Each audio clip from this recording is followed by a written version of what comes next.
Ian, how are you? How are you? We can't hear you. Can you turn your audio up? Going to try. Can you hear me now? Yes. Perfect. It's kind of low, but I can still hear you. How have you been? I'll yell. Navigating in quarantine. How about in quarantine? Are you in Atlanta or New York? You're in Atlanta. Okay. Before you came in, hi Naomi. Before you came in, I was telling everybody how knowledgeable you are and how any questions they have about this coronavirus and how it's become political, you would be the person to go to. And I know at some point we're going to be talking about the stimulus package, which I believe is about 80 pages long. People are interested in knowing what they're getting, how much they're getting, when they're getting it. So a little bit about Ian. Ian is a political candidate. I did have his bio up. He doesn't like being talked about. But he's heavily known in New York. He advocates for a lot of people here in New York City as well as in Atlanta. He's also a podcaster and a reverend.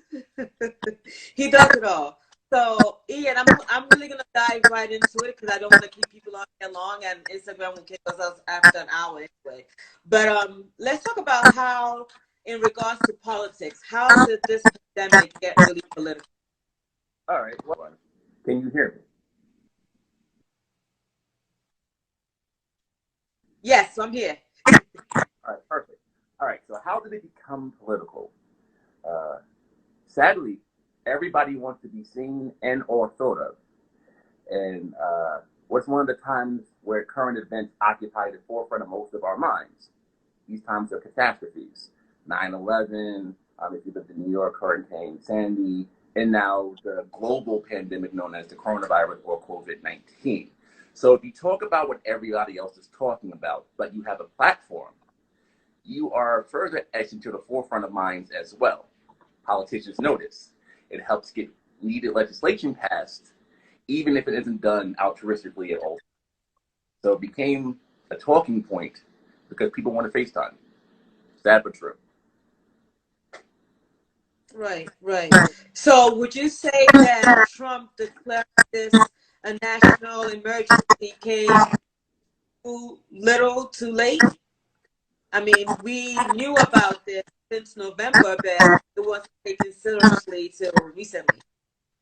The president, and it hurts me to say that, the president took his sweet time. But that's to be expected. It's the same person who doesn't believe in climate change.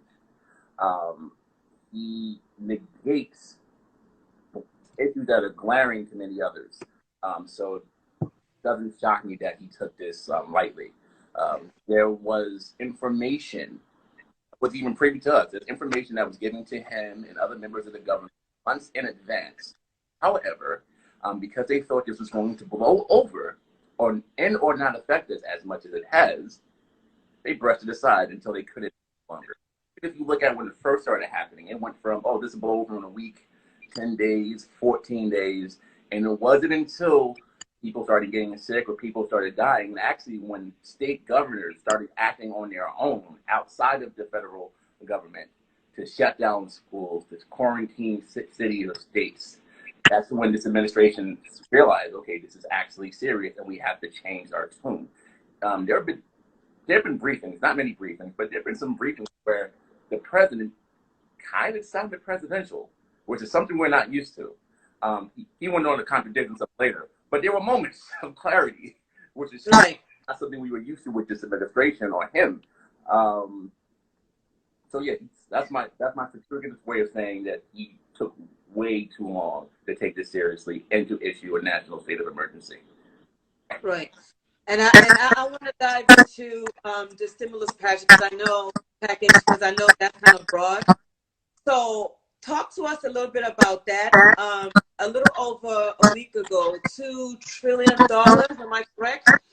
Got approved, and there are many ways to spend $2 trillion, right?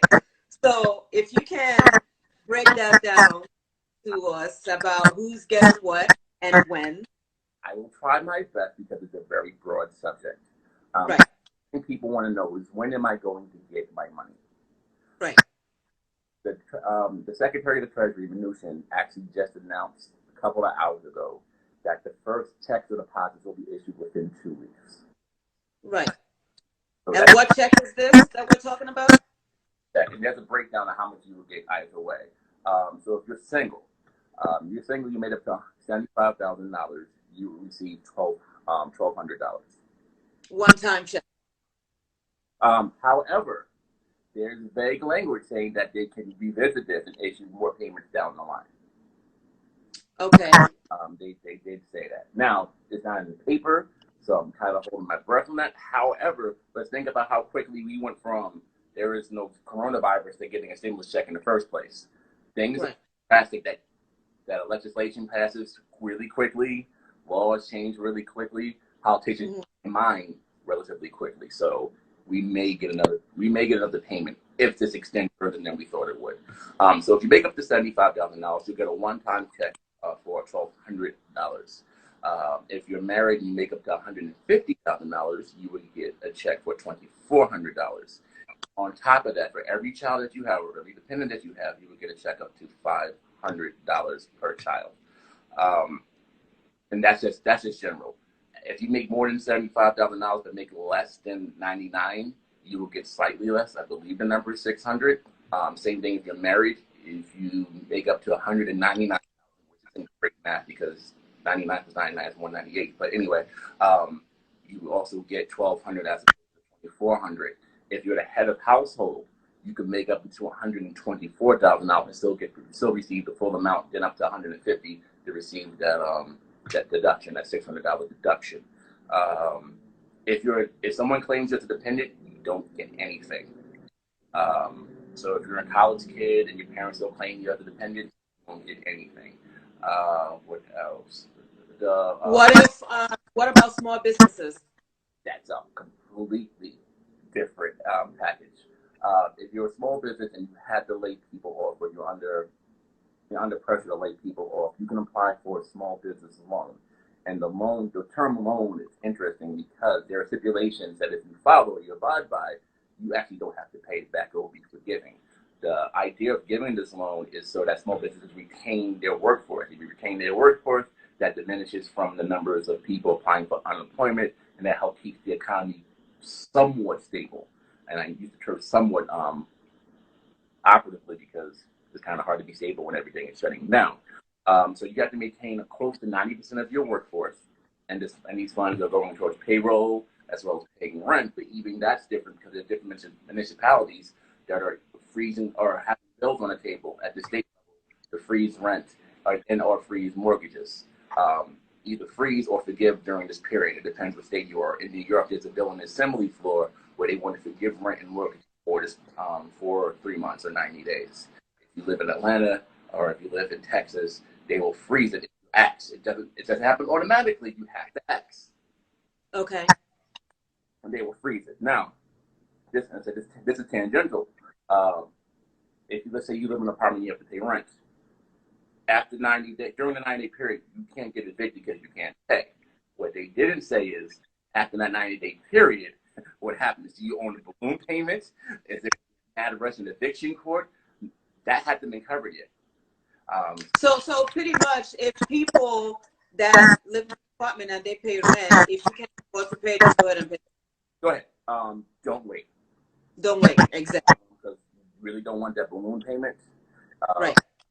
We have this issue, not all of us, I know I did when I was growing up, and I kind of do now, where I always overestimated my earning potential. Where I say, you know what, I'll get something next month. I'll be fine next month. And that was my rationalization for not paying a bill that was right in front of me. Don't fall into any false pretenses or false sense of security. If you have the money, pay it. Or back in the day, put something on it. If you put something on it, that's fine, because that will take down the brunt after the 90-day period. Exactly. And also, I know in New York, depending on the building you live in, some landlords might not be getting a pass in this moratorium. Is that right? All right. In New York, some of the landlords might not be getting so much of a pass when it comes to suspending their mortgage on their end. And that's where it's at. So they have that bill on the floor now, but right now it hasn't been passed. If you own the building and you don't have a mortgage, then you can't say pause the mortgage. But that doesn't mean you don't have overhead. Now they Right. reach out, give you a pause, and you can pay in the same month, but you run into that same issue. Or what if you're one of the landlords that you rely on income to keep your lights on? But there's some people Right. their main source of income, or even if it's a secondary or tertiary source of income, they're relying on this. So they're running to a hardship as well. However, I stress this. Your landlord cannot force you to pay your rent during this period. If you fall on a hard time, communicate it, get it in writing, say, hey, I have to wait until the 90 days. And if you have any issues, you can reach out to me. This is not a plug, but if you really need help, reach out to me, Ian Harris, NYC, or call me at 917-723-7397, and we will help you. We will write letters. We will call on behalf, but do not get bullied by your landlord during the time if you don't have it. Yeah, somebody just told me that my audio is giving feedback when I speak. So let me see if this will help.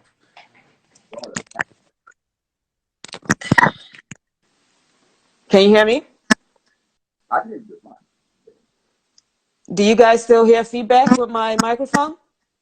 Most likely, because I can hear Oh, no. it.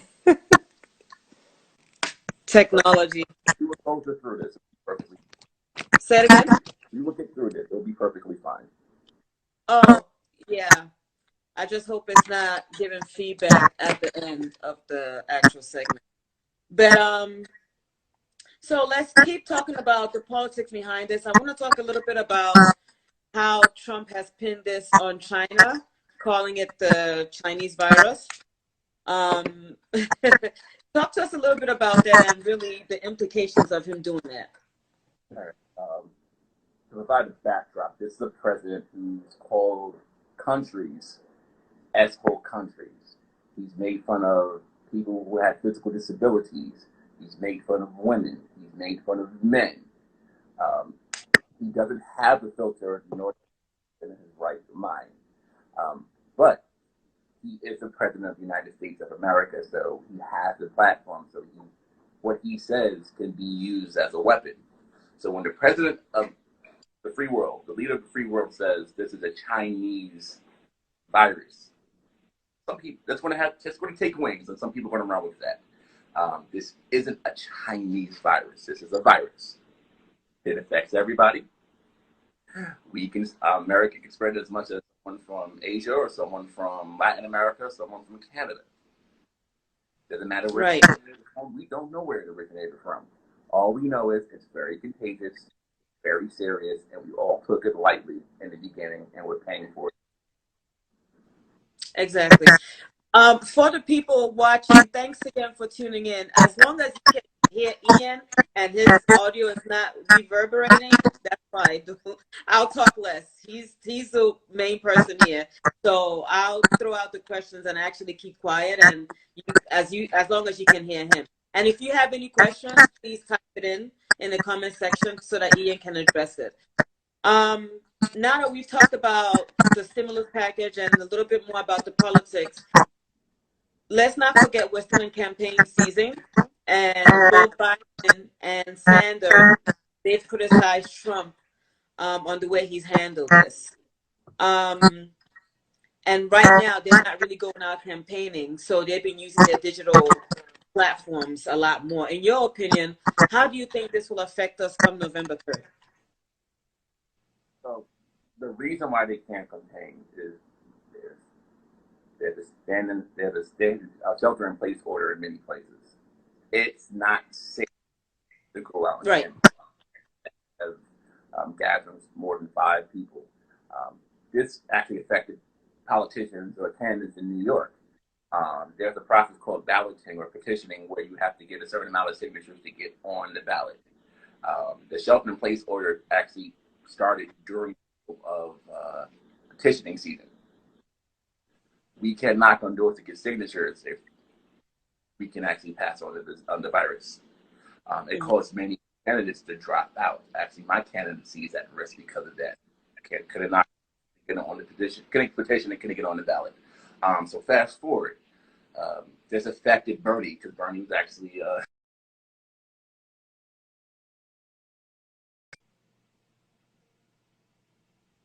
he can raise money. Money is fine. That's fine and dandy. But he needed to get out and drum people to vote. He couldn't. The younger base liked him, but there's a difference between liking someone and actually going and voting for him, or voting for that person, and that didn't happen. So that actually affected him even more so than trailing in the polls. Now, why would they criticize Trump? Because they have common sense. Also, it's talking points. They're politicians. You give the people what they want. If they don't like Trump, rail against Trump, they'll like you more. They'll find reasons to side. They'll vote for you. They'll give you money. They'll tell their friends to vote for you. They'll post about it. So it's well. Let me ask you this though. Come November 3rd, I know it's in the Constitution. It's not going to get canceled, right? I want to say no. I will hope it's not that easy to reschedule an election. However, and I'm going to give worst case scenario. It's not what I think is going to happen. However, if it gets really, really bad, there could be executive orders put in place to pause everything. To do what? Everything. That's very scary. But also, let's think about it this way. If it gets that bad, we're in a bad shape to begin with. If it gets to that point. Will it get to that point? Hopefully not, prayerfully not. Even we don't want it to get to that point. No. And plus, if it gets to that point, as I said, yes, pushing back the election is bad enough. But in order for us to push back the election, that means we're in a really bad spot to begin with. So we really don't want to get there. Why people should stay at home. Sorry. Yeah, that's why we should stay at home so we can reach the peak and get this over with. So Ian, I'm gonna toss this to you since my audio is reverberating. I see people still coming in. Do me a favor so I can shut up a little bit. Can you tell them, what we've talked about so far? Because my audio is reverberating. It's annoying. No worries at all. I actually wrote this down. First of all, how did we get here regards to politics surrounding the pandemic? The current administration, the Trump administration, took their sweet time in taking this seriously. And the only reason why they took it seriously is because big governments, I'll use New York as an example because it's the best place on earth, they did things such as shutting down schools and shelter-in-place orders. Actually, Washington was the first place, California was the second, New York was the third. Politicians like airtime. What's the best way to get airtime? Talk about what's going on currently. What's the best time to do that? During a catastrophe such as this global pandemic, something we've never seen in our lifetimes. It is so major that billion-dollar corporations and entities such as the NFL, the NBA, MLB, Wimbledon have all shut down. It's cost millions. They rescheduled the Olympics. That's never happens. So you always have to. When you saw that these things that cost billions of dollars and generated tens of billions of dollars of revenue were postponed, that's when you know you had to take it seriously. So politicians just follow suit. If you hated Trump, you say Trump did horrible. If you like Trump, you would say, "Oh, Trump's doing a great job." You're gonna. Well, also, Trump actually has also said that that he will, in terms of delivering ventilators, that he will treat governors differently if they were appreciative of his administration's efforts towards him. Like, how can a president say that? I learned years ago you can't rationalize for the irrational. Right. And if you can say anything about the president and this administration, he's a very irrational person. Someone actually. There's a question. Did the 5G have something to do with all this COVID? So we have to be very careful about the dissemination of misinformation. Right. This is my background. Before being a politician or aspiring politician, before being a pastor, I am a tech guy. I'm a geek. I'm a software developer. I've been coding since I was 12, and I'm 34 years old. I got 22 years in the game. Um, 5G rumors are actually just rumors. They've been pushing 5G for the last 2 years. These towers have been in our neighborhoods for years. We just haven't noticed it. And I'll give you an analogy. If you ever buy a car, you realize you see the same car over and over again. Does that mean more people have bought your car now that you bought it? No. It's just that now you have a focal point. You're looking at something, so you see it. Now that's just cognizant in your mind. It's in the back of your mind that, okay, there's towers.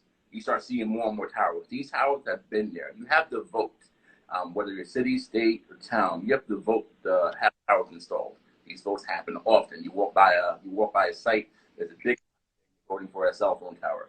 There's cell phone towers everywhere because everybody has cell phones. So the 5G thing is more of a rumor and it's more sensationalist to get people talking. So we have to be very. Well, I'm guilty of disseminating that information too, and I know as a journalist I should know better. But call me conspiracy theorist. There's something about that whole 5G story that actually makes sense. And that's fair.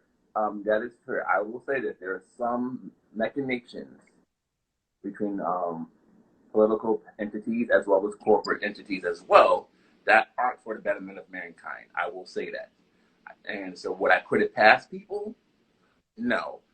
Is it as rampant as being reported or being disseminated?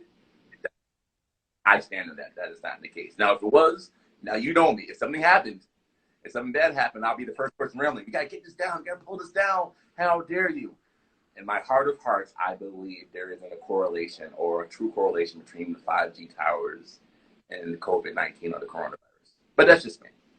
So are you saying that the coronavirus actually did start in Wuhan from a animal market? I'm not even going to say that. The reason why I'm not going to say that is why would it start in the animal market? How did it get there? Right. Some people say it was started by the CDC. Some people say it started in a laboratory. We don't know, or we're never going to know. All we That's not good. We're never going to know. We're not. And honestly, I wouldn't even dedicate time trying to find out right now. We need to find out how to fix this and how to stop this and how to keep people alive. Now, once this subsides, and pressure subsides sooner than later, then we could go back into the weeds. We have great finders of truth, such as yourself, who can dig into the weeds, look into people, and say, okay, this is what happened. That's why I thank God for investigative journalists. They can dig in and they start asking the right questions, and then people get behind them. But right now, most importantly, we need people to stay inside. We need healthcare workers to get materials that they need. We need the president to stop playing games with people's lives and start getting out ventilators. And once this subsides and we get back on our feet, we can dig into where this came from, how this happened, more importantly, how we can prevent this from ever happening again. And for all those joining in, I'm sorry if my audio is bouncing back. I have no idea what's going on. But if you have any questions, please type it in the comment section so that Ian can address it. And The radiation thing. Can the radiation push forward the symptoms? I will say no, and this is the reason why I will say no. Everything that we have, or most things that we have, emit radiation. We keep cell phones to our head. We have Bluetooth. We have AirPods. We have Beats. Our laptops, our machines, our microwaves, all radiation. Some of us actually undergo radiation therapy if we have certain types of cancer. right. Radiation can be bad. What I will say is radiation and the COVID-19 virus don't have a correlation. And the reason why I would say that is one, the projection is the rates of spreading will die in the summer. The hotter it is, more and more the virus will die off. If you notice, traditional flu season during the colder times of the year, Right. more rate it kills off the flu season. Radiation is heat, so if you use that, if you use the A implies B and B implies C theory, if radiation is heat, if he kills the viruses, how would radiation push a virus forward. That's that guy in me. That's the science guy in me saying that. I'm not Dr. Fauci. Right. But that's my opinion. You can take it or leave it. Right. Okay. Keys, I see you're in here. I see Obiama's in here too. If you guys have any questions, feel free to put it in the comment section, so that Ian can address it. And before we leave, Ian, I want to ask you about healthcare. I know Trump decided that he wasn't going to reopen Obamacare for people to enroll, and typically when people lose their jobs, they can get free healthcare. What happens in this situation? So, the funny thing about healthcare, the federal government plays a role, but the state government does as well. And I'm going to keep using New York as an example because the closest thing I'm going to put on is New York politics. They issued a show that the open enrollment was open again. So we're basically in a special enrollment period. If you lose your job, if you fall on unemployment, you will qualify to get new health care, whether it's the Affordable Health Care Act. Then you sign up for it, you get it reduced. Now there's different levels. In New York, you have the low level Medicaid, and then if you have some money left, you can actually pay for a higher tier. But the most important thing is you go to if you're in New York, you go to the New York Marketplace, the New York Board of Health Marketplace. Go to the website, you call a couple of numbers. Yes, you're going to be on hold for a while. Same thing if you go to IRS because everybody's calling. But you talk to someone, you give your information, you enroll, and you'll be able to enroll in healthcare. Can you do this online? You can do this online. Every state has a marketplace website. The New York website called the New York Marketplace. But if you go to the insurance marketplace website, which is the federal website, it will direct you to your individual state's marketplace, and then you go from there. Because the way this works is the federal government, underwrites or provides a certain amount of money for a state health. It costs $20 to insure someone. I'm using round numbers. It costs $20 to insure someone. New York will be responsible for $11, and the federal government will be responsible for $9. Okay. How that works. Some states are more, some states are less. So Trump can see what he wants, but also let's be mindful of what the president said. The president's the same person that said Google was making an app or a website to test. A lot of things he says are inaccurate. Right. Very mindful. If you notice, if you listen to these horrible press conferences, we don't even listen to him. We listen to Fauci. Right. Listen to Fauci, or you listen to Mnuchin because Mnuchin talks about the money. Right. MSNBC and CNN, I think they put something out that with briefings. If they listen to this, if it's not making a lot of sense, they're not going to keep carrying it. And that makes sense. Well, and let's also be mindful. MSNBC and I'm a Democrat. I'm as left leaning as humanly possible. Mm-hmm. MSNBC are very biased. Right. They lean left, just like Fox News is basically Trump. Right. So let's be mindful. Right. Do I disagree with that? No, I don't, because in this time of panic and when people are getting sick and people are dying, hey there, how you doing? Hey, Swat. We need strong leadership, and the president is being antithetical to strong leadership. If you want an example of good leadership, is someone who I didn't agree with politically up until last month, New York Governor Andrew Cuomo. Now, I disagree with him with some other outside of this pandemic, but navigating the pandemic very well. Even Mayor de Blasio, New York Mayor de Blasio, former presidential candidate Mayor de Blasio, is navigating it well. You want to see something completely different? Georgia Governor Brian Kemp, the one who Stacey Abrams ended up losing to. Right. He didn't shut the state down until yesterday. He announced he was shutting the state down yesterday, but still hasn't signed the agreement. Still hasn't signed the executive order. So when you say didn't shut the state down, schools were still in progress? Schools were just closed. However, there isn't a statewide shelter-in-place order. There are recommendations but there isn't a self-in-place order. Question: in your opinion, the pandemic has been, who stands to gain the most politically?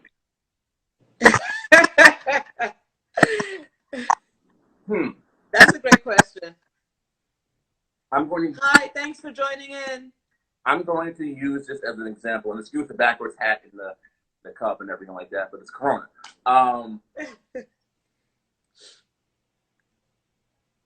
Issues like this and emergencies and catastrophes like this define leadership.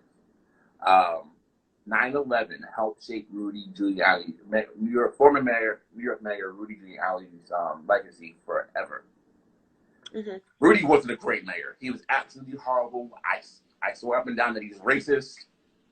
The stop and frisk thing that got Mike Bloomberg in trouble was actually a Giuliani policy. That he but everyone called him America's mayor. Why? Because he was the mayor during 9/11. Right. He knew what to say, and he knew actually not what to say. He knew what not to say. Do you think he handled 9/11 well? I think he handled it decently. Okay. Handled decently, but that speaks to your humanity. If you're in a position of power, you want to help people, and if people and are scared of their loved ones, if you can't rise to the occasion and do what the least amount that you're responsible for, the least amount you can do, if you're a Christian, call it your reasonable service. If you can't, then you're a horrible individual. All you have to do is not say something stupid. Act as if you care about people. If there are regulations that bother people or burden people, you lift them so people can survive. The president's not doing that. He's starting to do that later. He didn't do that. Governor Kemp didn't do that. Governor Newsom. So like Lisa was asking, who do you think will gain from this more, or who stands to gain politically? Trump listens to his advisors and navigates this better. There's a good chance people who are desperate will rally behind him. At the same time, if he navigates it the way he currently is, and being Trump, it will cost him a re-election. So that's on the federal level. If he keeps doing this way, and the reason why I say that is this: people are going to get really frustrated, and they're going to remember who was in the hot seat, who was driving the car. If they don't like the driver, they're going to give a bad review. Conversely, if he does things well, if he navigates this well, which I doubt he can, I don't think it's in him. I don't think he can get out of his own way. If he navigates this well, I can see him. I don't want to say this. I can see him winning another election. But now on another level, who is this helping? New York Governor Cuomo. Because of the way he's handling it. Absolutely. It's helping him greatly. Who is it harming? Kim. I guarantee if Stacey Abrams doesn't become VP or whatever, or run for Senate, which he can, and she runs against him in 3 years, people will remember they're going to vote her in. Newsom will be voted in California again because he did a great job. So as long as you navigate this well, you're gonna. As Americans, we have short attention span. So come election, most people will not remember this or choose not to remember, and just think about the $1,200 check that they're about to get. See, I have faith in humanity, and that bothers me sometimes, and I end up getting kicked in the butt for having faith in humanity. But I'm also New York. You can't do anything with $1,200 in New York. Right. Most of the stimulus package will not work for people in New York. No. What's going to work, though? The unemployment boost. The unemployment boost is actually better than stimulus checks because it goes up to $600 on top of your state. Right. It's almost advantageous for many people to get laid off and to go on. I'm not even being facetious. I did the math. If you make, let's say you make $15 an hour, so that's around $600 a week before taxes. You'll probably take $300 on the benefits. So that's $300 a week. So even gave you an additional $400, not even the full $600. Now you're taking home $700. You're actually taking home more than you did when you worked. And I think the unemployment route for most companies will be a lot better, because instead of keeping it will help them to save in the long run. Instead of keeping their people on payroll, they're better off just laying them off and they go get unemployment, I think, you know. It will, but not the small businesses. Remember, the small businesses can't apply for that loan if they don't retain 90% of their workforce. So it's an ebb and flow there. Someone said most people be out of jobs come election. A lot of jobs will. It all depends on how long this goes. When this ends, because we do believe this is going to end eventually. It's not going to end by Easter. They're wrong about that. I project it's going to go into the end of the summer. But once we get out of that, people still going to need to eat. Restaurants going to open up. Will there be people affected? Yeah, there's going to be restaurants who are never going to open again. There's going to be stores again. However, we will bounce back. We will need to travel again. Hotels will have to be bustling again, because not even just leisure. You're talking about corporate travel. Corporately, there are hotels that literally shut down. I was in a hotel and they said you can't extend your reservation any longer. Because and for people just joining in, I see Cooksey Auto Dealer, thank you for joining. I see the OCR Maniac, thank you for joining as well. And Bookie, thank you for your question. And everybody that's asking questions. If you have more questions, please type them in. I wanted to also talk a little bit about the stimulus package and how it includes airlines. When I looked at it, I don't think it included airlines at all. It did. It did? Okay. There are two variations. You said around 80 pages. When I read it, it was around 141. Oh. I read 141 pages at night. Okay. Maybe I decided to stop at 80. It got cut down. It got cut. Okay. Cut down. I don't know if it got. I didn't read the second iteration because I just couldn't. You read the first one when it came out. Okay. I couldn't do it. I couldn't do it again. I care about my well-being. I will answer that question secondly. At first, we gave more money. The government gave more money to the airline industry than it gave to regular Americans. Right. Do we need the airline industry? Absolutely. As someone who takes a plane no less than 5 times a month, we need the airline industry. Not only that, but the airline industry accounts for a good chunk of the workforce. So if the airline industry, people are going to lose their jobs. If people lose their job, there are going to be issues. But this bailout, and the first iteration of the bailout was basically loans that would have been forgiven. We were just giving them money. If you learned anything from the financial collapse of 08 and 09, 07 to 09, banks took that money, did things such as not rehire their workforce, did things such as buy stocks low, bought their own stocks low, and made a killing off of that. Elizabeth Warren had a plan where they said certain situations, you can't give your CEOs bonuses, you can't give your executives bonuses, you can't buy your stocks low knowing that they're going to raise up again, things of that nature. So when this came out, the first iteration of the bailout came out, or the stimulus package after the bailout came out, but it included such a massive amount going towards the bailout, people spoke up.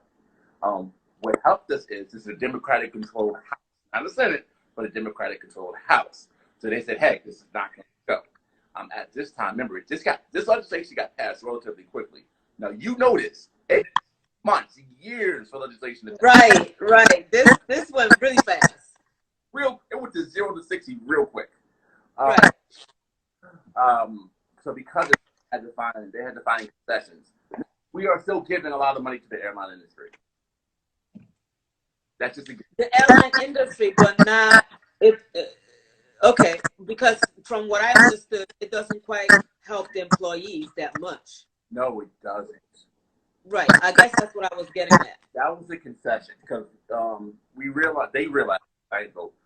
they realized that people still needed their money.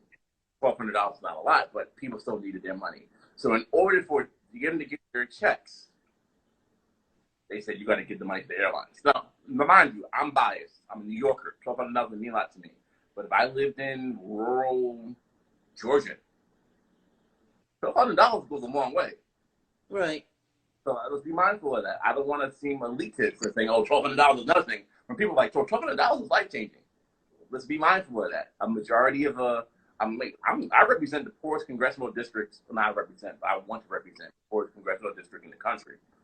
The average income is below the poverty line. $1,200 go a long way, but $2,400 can go a long way. So I don't want to diminish that. What I will say is they could have gave more money and took less money from certain industries.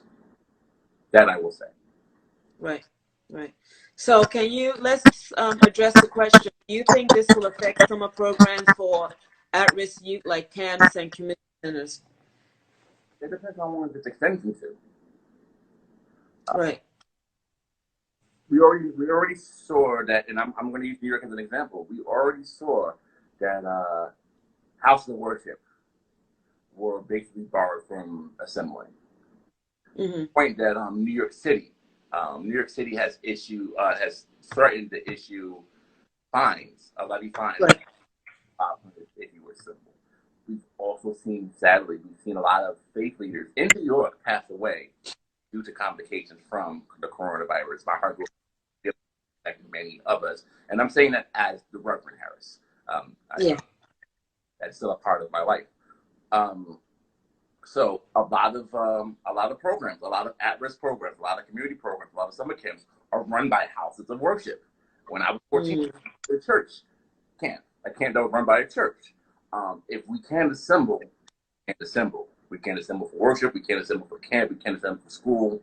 We can't assemble to get our hair done. We can't assemble. So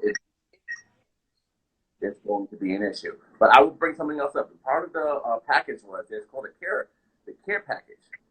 It goes to Right. houses of worship to maintain their payroll. Oh, okay. Also, that's another thing, but that's a completely different other topic right there. There's also something else that goes towards people who live on gig-based economy.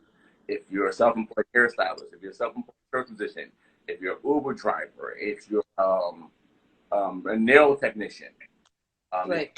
if you're a web developer, you work from home, freelancer. So pretty much, if you get a 1099. For 1099, you can still apply for benefit, and you'll still get that $600. Okay. You'll still qualify for that. You'll still qualify for the $1,200. That applies to churches as well. Churches does too. Pastors on payroll, parishioners on payroll, musicians on payroll. I work for the United Methodist Church. That's one of the two jobs. I work for the United Methodist Church. I work in their on-call global ministries, which is the relief aid of the relief arm of the entire denomination, about 50 Okay. worldwide. My views don't represent that. I had to say that. I don't want any smoke. I don't want no smoke. Right. So if you, we employ over more than 500 employees, so it doesn't apply to us. But if you employ less than 500 employees, you can apply for these for a loan that will be forgiven. To keep your payroll, to keep food pantries open, things along those lines. So that's very important. If you're a church and you have questions about that, you can ask me, but I'm not the expert on that. Actually, we have a mutual friend, Reverend Lakeisha Womack, who is expert on that. I will direct you to her. She knows about that. If you're a church and you're worrying about people can't come to worship, the people can't come to worship, they don't donate. Can we keep our lights on? How can we keep our payroll on? How can we keep efforts? Reach out to me and I will direct her. So that's part of the stimulus package as well. Lakeisha is a great resource. Very broad. So not only did it give us $1,200, and it gave bailout money to the airline industry, but it helped the gig economy and also helped nonprofits. Right. Okay.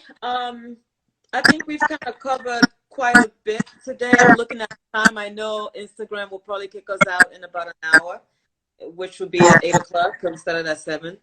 But any last questions for Ian before we go about the coronavirus and the politics behind it? If you're just joining us, we actually covered quite a bit.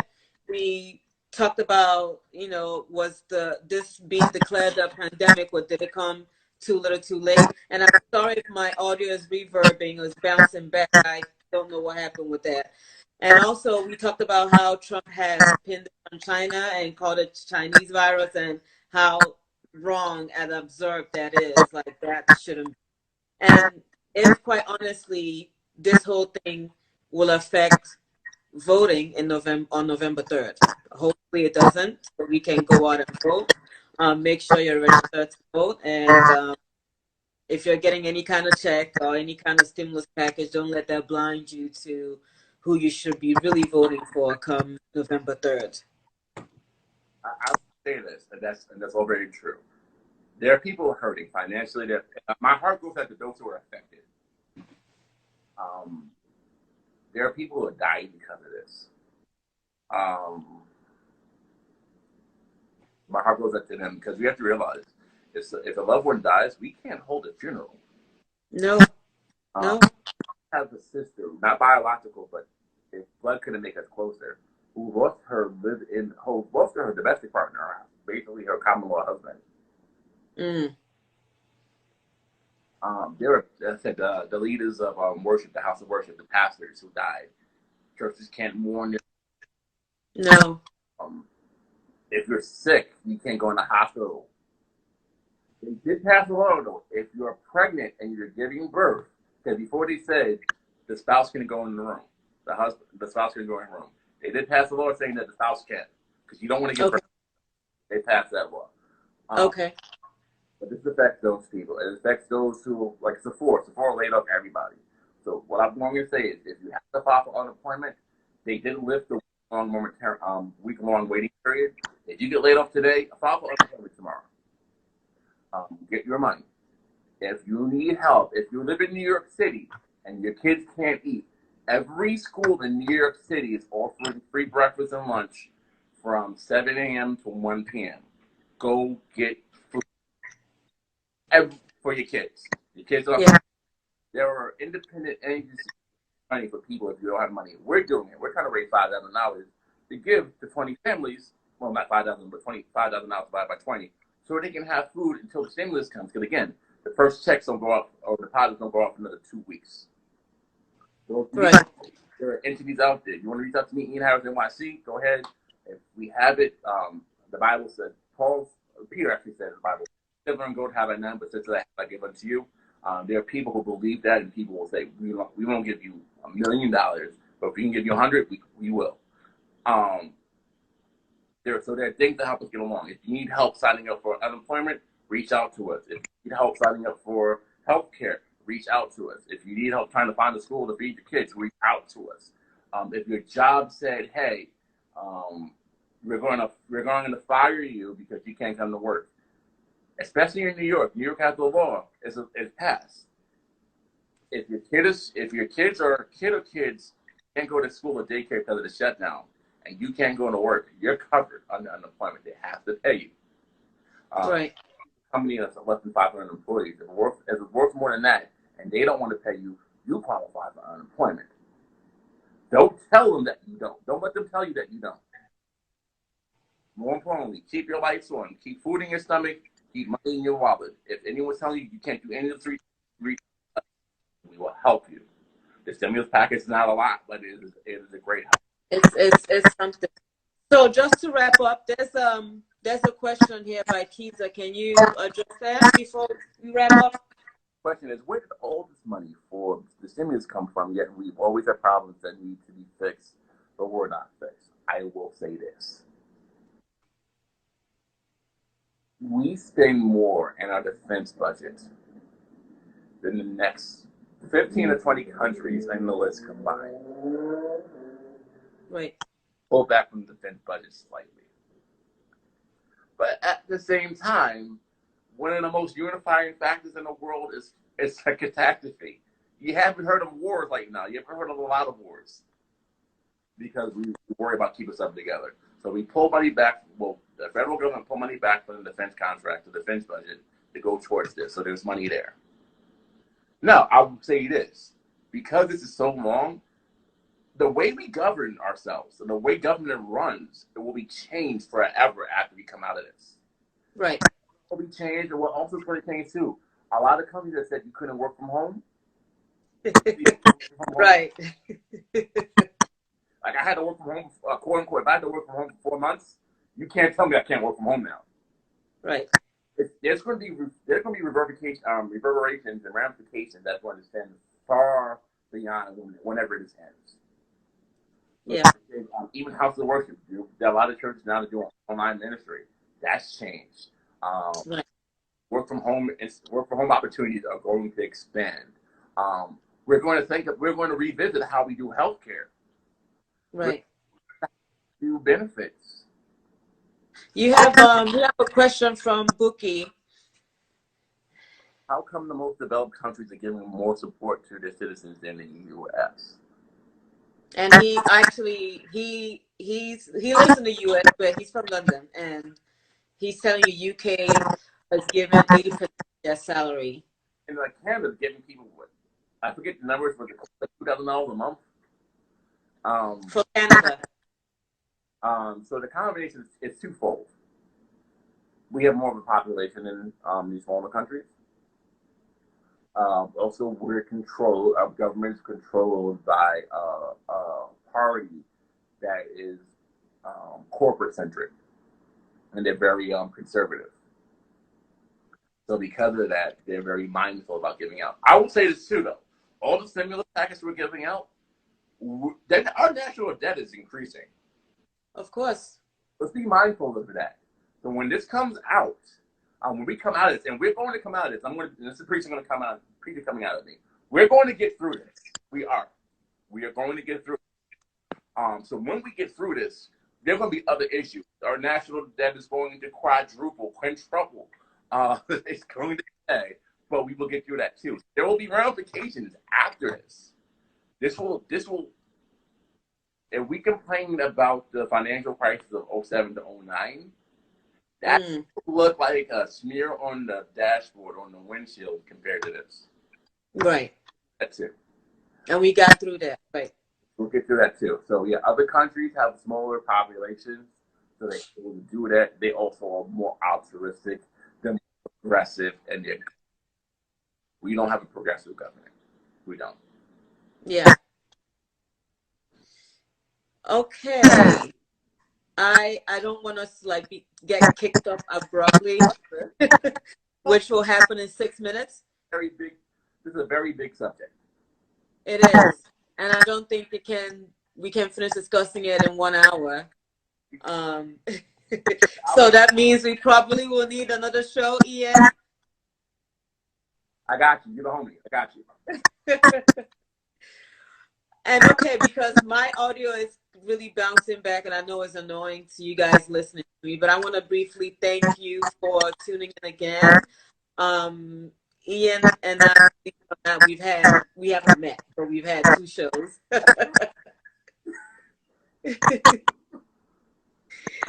we have not met, but anytime I call on Ian to talk politics, he's always ready to jump on board to come on the platform and talk, and I really appreciate it because he's quite knowledgeable in this subject. And I want to thank you all for tuning in. The News with Obi is a platform that tries to talk about politics and current affairs in our community. And keep an eye out, because it looks like Ian and I are going to have a show on this. Thank you so much for tuning in, everybody. And Ian, thank you. Everybody, please stay safe and quarantine, sanitize.